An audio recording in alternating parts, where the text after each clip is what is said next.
Hello, everyone, and happy Saturday if it's Saturday when you're watching this. If not, happy whatever day it is. My name's Neil. I have liver cirrhosis, end stage liver cirrhosis, as well as some other autoimmune stuff that I'm in the process of getting diagnosed out. Anyway, a whole wonderful slew of great and wonderful happy things. One in which I have trouble swallowing food. It gets stuck or it comes back up. Same with water and things like that. Water especially. My esophagus doesn't register that I'm putting the water in there, so it just stays closed and the muscles don't work. But anyway, that's not why I'm making this video. So I wanted to talk to you today about how I found out I had liver cirrhosis and kind of the first thing I noticed. Because if I'm assuming there's a lot more people out there that was a bit like me, never really gave my liver a single thought, never thought of, you could have liver disease or any of that stuff, or even thought of what it did in your body, just that it was an organ and doesn't taste very good if it's cooked for you. Liver and onions, no thanks. So anyway, I went through a situation in my life. This was about back in 2022, the beginning of 2022.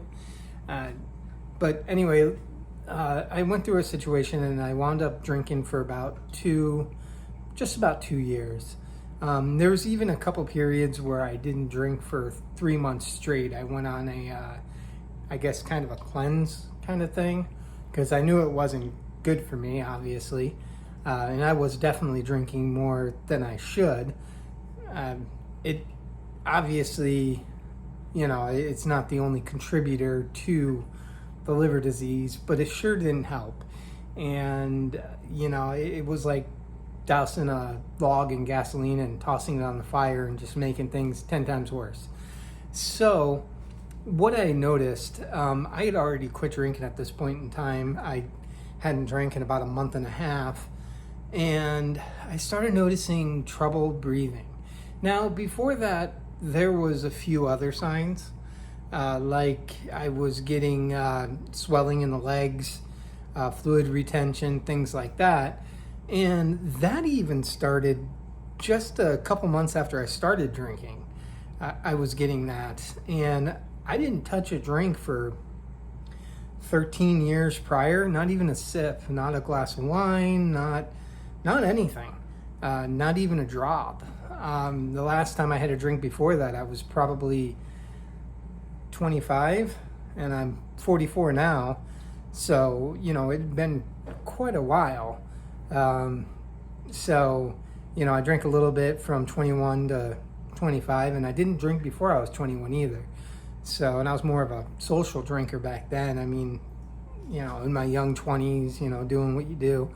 But so I noticed these little signs, and I went through years and years and years of pain, which comes to find out is more of the autoimmune thing. But with the liver, I remember going to see someone that I hadn't seen in a little while, and they said to me, "What's with the big stomach and the skinny face?" And I noticed it, and the first thing I noticed was I started losing my muscles. I used to be quite muscular at one point. I mean, I was a mechanic for years and years and years. I ran shops. I remember, lifting up big engine parts and tossing them in the metal bin and stuff like that. And, I was, quite strong. And if I ever find out how to work this thing, I put a picture up there of what I looked prior. But maybe I'll load it up on I have a video that's a transition. Maybe I'll load that up on on those other videos that YouTube has, those quick ones, whatever they're called. Sorry, I don't know how to navigate this thing. But anyway, so it was first that the muscle tone went away, and I knew something was going on because I was also throwing up a lot. You know, I a little bit of food would make me, you know, want to throw up. I noticed a lump on the side, which comes to find out was my liver. That was like literally so swollen that it was, you know, actually protruding to the outside of the skin. And then I started not being able to breathe, and I had asthma when I was a kid. So I just thought it was some kind of bronchitis or something like that. And I kept going on with this, and this went on for about a month, and I couldn't even walk 10 feet without being so far out of breath that I had to stop what I was doing and, you know, catch my breath and continue on. Forget about grocery shopping, forget about walking up and down my stairs. I mean, any of it. It was horrible. And I was scared to go to the doctor because I had a feeling, you know, I with the drinking and then with the signs, you know, I had a feeling something was going on with my liver, especially because of that lump and everything going on. And I started turning yellow. I started getting yellow eyes, things like that. And I remember I went into a gas station once to buy gas, and the lady pointed it out to me, and I was like, oh, wow, I guess it's not just me. So finally I went in, and when I went in, come to find out that my right lung was completely filled with fluid. It was the lung had literally wasn't working at all, and what had happened was it had filled up completely. I had a bunch of fluid in my stomach, and they told me I was in liver failure, and they transported me to the local liver hospital, which was about a half an hour away. And I went in there. They pulled the fluid out of my stomach. They pulled about 5 liters out of my stomach, and then they pulled about 2.5 liters, almost 3 liters out of my right lung, and kind of gave me some medicine, which is your lactulose and the Xifaxan, and kind of sent me on my way. Didn't really tell me much or explain it. And I had a doctor's appointment when we went in, and she still didn't say anything, you know, she didn't. And at this point, I'm like, oh, well, I guess this isn't that serious, because the doctors didn't make it seem like it was a big deal. And anyway, so then I got home after being in the hospital that time. And about a couple days later, I started getting this really weird, like, upset in my stomach. And I wound up throwing up blood. And I went back in, come to find out I had varices in my esophagus. They closed up, you know, binded some of those varices and to stop the bleeding and stuff like that. And then over and over and over again, my right lung kept on filling up with fluid, even though I was taking, you know, the diuretics and all that stuff. But it kept filling up, and, you know, I'm trying to take all this medicine. I'm trying to do what I'm supposed to do, trying to change my diet. And, you know, this is just happening over and over again. So I go in, they pull the fluid out, and I get a phone call saying I have to get to the ER immediately because the fluid came back gram-positive, which is like a staph infection. It grew on the culture, so I had to go back in. I was in the hospital again. They had me on IV antibiotics, and then it just kept getting worse from there. Eventually they put a chest tube in, and at that time I was in the hospital for about a month and a half, and you know, the fluid kept on draining out, and at that point in time I was in really bad shape. I think they gave me about 4 blood transfusions because my hemoglobins was so low and stuff. They had, you know, kept giving me vitamin K, you know, which is helps you clot. You know, they had me on the antibiotics constantly. So this just went on. And as you can imagine, that long in the hospital, you know, you start to go a little crazy, you know. Yeah, it's very depressing. And come to find out, they had given me 90 days to live at that point in time, and they had a meeting in the hospital to discuss liver transplant. And I was actually turned down. And the reason why I was turned down was not because I drank. It was actually because I didn't have a support system that was willing to say, hey, we're going to take care of him for 6 months. And if you've talked about the liver transplant process, there are some things that you have to do, or you have to meet in order to get one. And one of them is you have to have that support system, because they want your best chance of survival if they're going to give you a new organ, not only knowing that you're going to take care of it, but knowing that you're going to be have the motivation to get better. And by having that, that means support, somebody, families carrying a loved one, good friend, somebody like that. And I didn't really have anybody. So I got turned down for it. And I wound up moving to a different state to try to get a liver transplant. But things started getting a little bit better at that point in time. I still had, different flare-ups and things like that. But I actually haven't built up any fluid in my lung or in my stomach in about probably a year and a half now, which is good. I did have quite a few spikes in the ammonia, some hepatic encephalopathy, HE, which, if you don't know what that is, it's where the ammonia kind of poisons the brain, and it can cause like temporary insanity, confusion, forgetting where you are. It could actually put you into a coma. So I was hospitalized. I've been hospitalized good amount of times for that.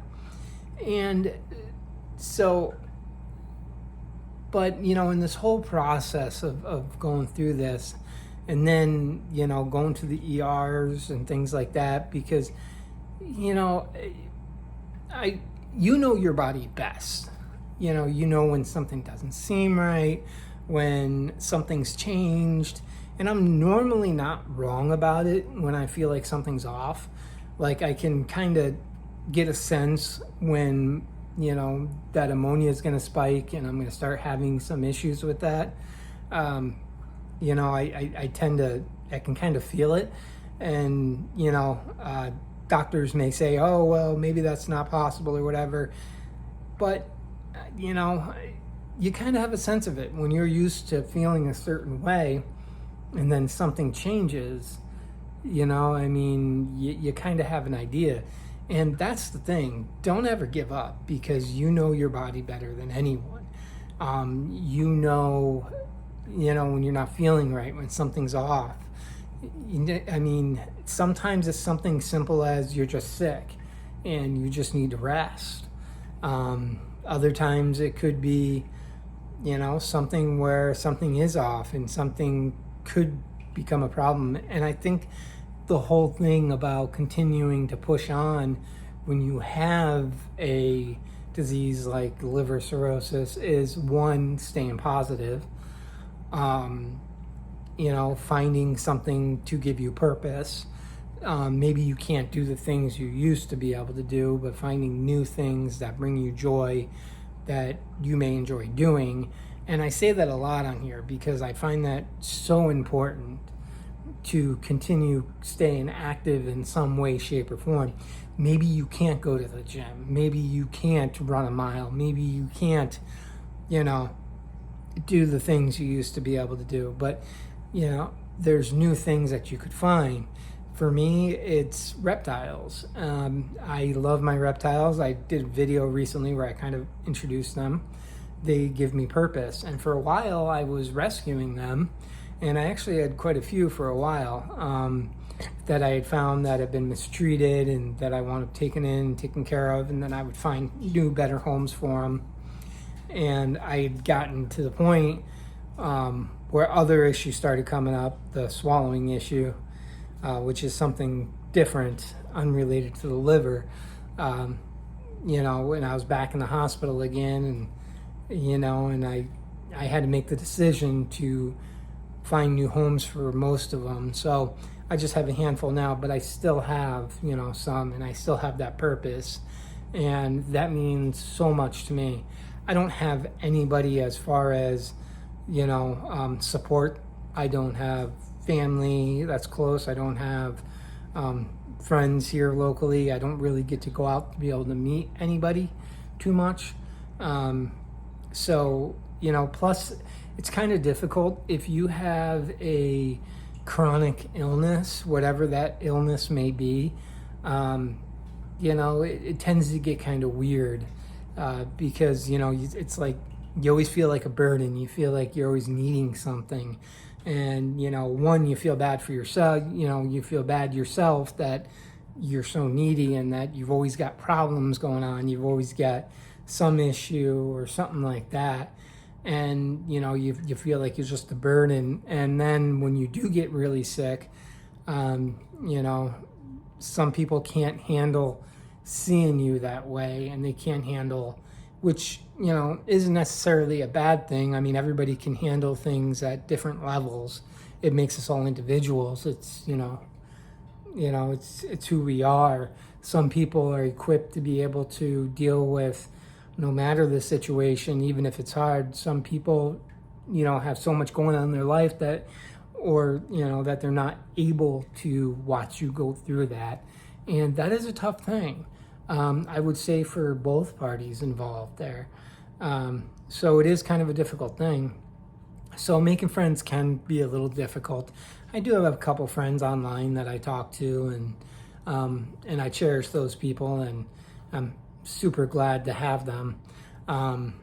You know, and even with this new disease, you know, it's come to my attention that I have to make the decision to move to somewhere closer to specialists. Where I live, there isn't a single specialist for anything for about 4 hours away. And being the fact that I can't afford a car, and, you know, for my income that I have, and, you know, I can't put half my income into a car for a payment and insurance and stuff and still be able to pay rent and buy food and all that stuff. So it's just not possible. So I am trying to raise the funds to be able to move closer to that kind of area, so that, you know, I can get the treatment that I need. And it is a scary thing. It's something that's very difficult to deal with, and it's something that is hard to go through. And, you know, I continue to push on, and I would implore you to do the same. Remember, yes, something bad could happen tomorrow, but you have just as much chance of something good happening tomorrow too. You don't know what that is, you know? So I'm going to keep fighting and see what tomorrow brings, because hopefully it's something good. And, you know, I want to, you know, help people through my experiences, because a lot of people don't talk about their liver issues and things like that. There's a lot of videos about lots of other things, but you really don't see any on, you know, on liver and stuff like that. I mean, you see the doctors talking their jargon, but, you know, you really don't see people actually talk about their life experiences with it. But anyway, I hope you enjoyed this video. Hope it kind of helps some of the signs that I noticed. This video was more about, you know, what I've been through and stuff like that. And remember, I'm not a doctor or a medical professional. So please don't take anything I say and go, oh, well, he said this online. Just because something may work for me doesn't mean it's going to work for everybody. Everybody's bodies are different, and the disease affects everybody in a different way.